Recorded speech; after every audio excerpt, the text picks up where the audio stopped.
Käimas on evakuatsiooniõppuse 3. päev. Oleme Rakveres Rahuvallis, aga ma saan aru, et ega need 3 päeva siin ei ole kulgenud. Kust alustasite ja kuidas õppus kulgenud on? Alustasime teisipäeva õhtul Rakveres oma kogunemisega, oma varustuse koormamisega ja liikusime edasi Simunasse, kus avasime evakuatsioonipunkti. Ja saabusid ka evakueeritavad, neid on meil olnud umbes 50 ringis ja esimese õhtu veetsime Simunas ja siis järgmise päeva õhtul saime korralduse kolida kogu oma evakuatsioonipunkti evakueeritavad Rakveresse Rahuvalli. Aga mis on olnud senised kitsaskohad, rõõmuhetked? 3 päeva on toimunud. Kas on ka väsimuse märke? Jaa, väsimust on kindlasti. Teoorias me teadsime, et sellise pika õppuse puhul on puhkus väga-väga oluline. Teoorias tugevad, praktikas mitte nii tugevad. Ikka kõik tahavad ärkvel olla, põnevast sündmustest osa saada ja keegi nagu unetundidele oma aega raisata ei raatsi. Ja see maksis valusalt kätte.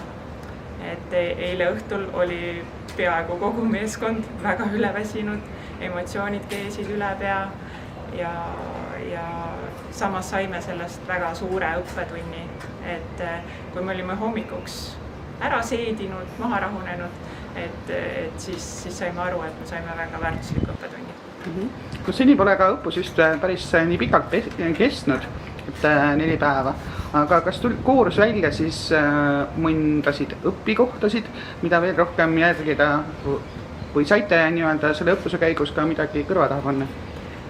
Jaa, kindlasti, et vabadel hetkedel planeerida oma edasisi tegevusi pikemalt, et kuna meil vahetult enne kolimist vähendati meeskonda päris palju, et Rakveresse jõudes me pidime juba palju väiksema koosseisuga hakkama saama väga kiiresti, väga keerulistes tingimustes, sest väljas oli kõva äikesetorm ja meil oli vaja inimesed kiiresti majja saada, et see pani ikka võimed proovile küll.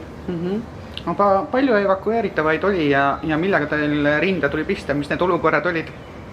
Evakueeritavaid on meil 50 ringis, mängivad neid ajateenijad ja oleme pidanud lahendama ikka igasuguseid olukordasid, et palju on alkoholiprobleeme, palju on inimestel stressi, kes on väga ärevad igasuguste terviseprobleemidega, inimesed on unustanud oma ravimid maha, et meil on vaja olnud organiseerida neile ravimeid juurde, elutähtsaid ravimeid, oleme pidanud ka haavatuid transportima haiglatesse, aga haiglad tihti sellises kriisis on ülekoormatud, et palju mõtlemist, palju planeerimist.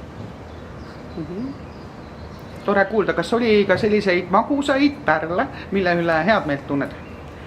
Selliseid pärleid on tegelikult kogu aeg. Me saame iga õppus kinnitust, kui äge meie meeskond on ja me suudame tegelikult väga hästi koostööd teha, üksteisele toeks olla, üksteist asendada, üksteist abistada. Et see on nagu alati õppustelt see, mida me arendame ja millele me saame kinnitust, et tegelikult me toimime koos hästi. No sina, Mariella, panustad evakuatsioonirühmas logistika valdkonnas. Mis need sinu ülesanded on ja millega üldse evakuatsioonirühm siis sisuliselt tegeleb? Logistikuna on minu peamine eesmärk vaadata, et minu rühmaliikmed ja varustus jõuaks evakuatsioonipunkti ja jooksvalt siis varusid täiendada, erinevad grupid rühmad annavad ülesandeid, nimekirju, mis on neil vaja teha.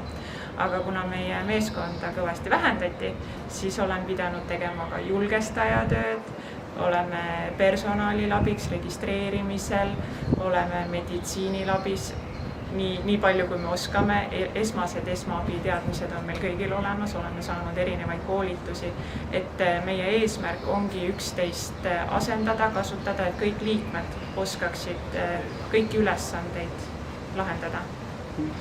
Seda on tore kuulda. Mis tundega ringkonna esinaine ja evakuatsioonirühma liige siis homme koju läheb?